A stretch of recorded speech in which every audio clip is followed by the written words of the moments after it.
National Herald case की बात मैं करने जा रही हूं जिसमें ईडी की तरफ से चार्जशीट दाखिल कर दी गई है। ईडी की जो चार्जशीट है इसमें सोनिया गांधी, राहुल गांधी समेत 7 लोग हैं और 2 कंपनियां हैं जिन पर ये चार्जशीट दायर की गई है ईडी की तरफ से। ईडी की चार्जशीट को लेकर अब सियासत तेज हो गई है। चार्जशीट के खिलाफ आज कांग्रेस ने मोर्चा खोल दिया है।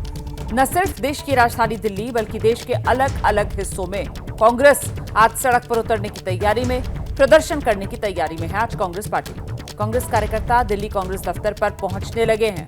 कांग्रेस के प्रदर्शन के ऐलान को लेकर सुरक्षा भी बढ़ा दी गई है। तस्वीरें आप देख रहे हैं। ईडी दफ्तर के बाहर प्रदर्शन का कांग्रेस ने ऐलान कर रखा है। ऐसे में दिल्ली में कांग्रेस दफ्तर के बाहर भी सुरक्षा बढ़ाई गई है। ईडी दफ्तर के बाहर भी सुरक्षा के पुख्ता इंतजाम है। आज दिन भर ईडी ऑफिस के बाहर ऐसे ही हंगामा दिखेगा।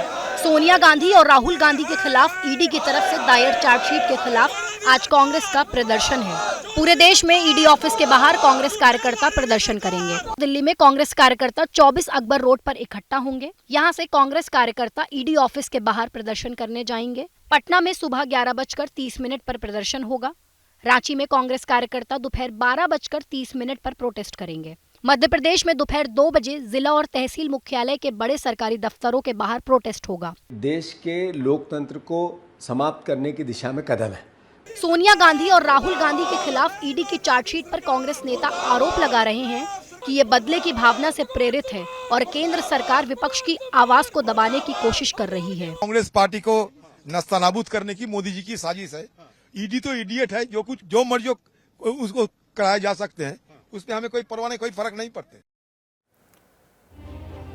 तो देख रहे हैं आप किस तरीके से इस मामले को लेकर सियासत तेज होती हुई। कांग्रेस बीजेपी पर एजेंसियों के दुरुपयोग का आरोप लगा रही है और बीजेपी पलटवार कर रही है। बीजेपी कह रही है एजेंसियां तो अपना काम कर रही हैं, पूरी पारदर्शिता के साथ ईडी अपना काम कर रही है। संस्थाएं जो हैं वो स्वतंत्र हैं, उन पर सरकार कोई ना तो दबाव डालती है, ना सरकार से कोई सीधे तौर पर कोई उससे वो निर्देश लेते हैं।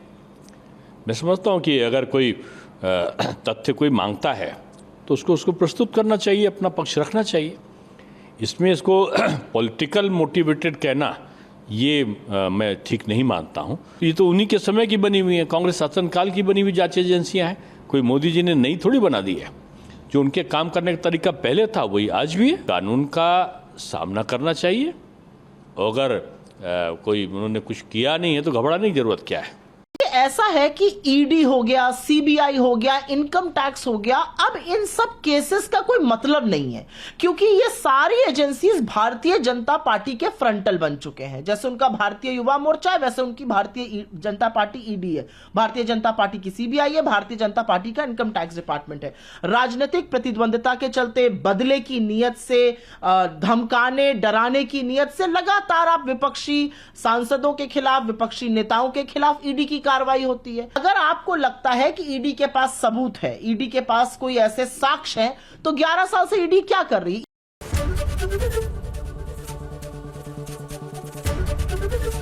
एबीपी गंगा, खबर आपकी, जुबान आपकी।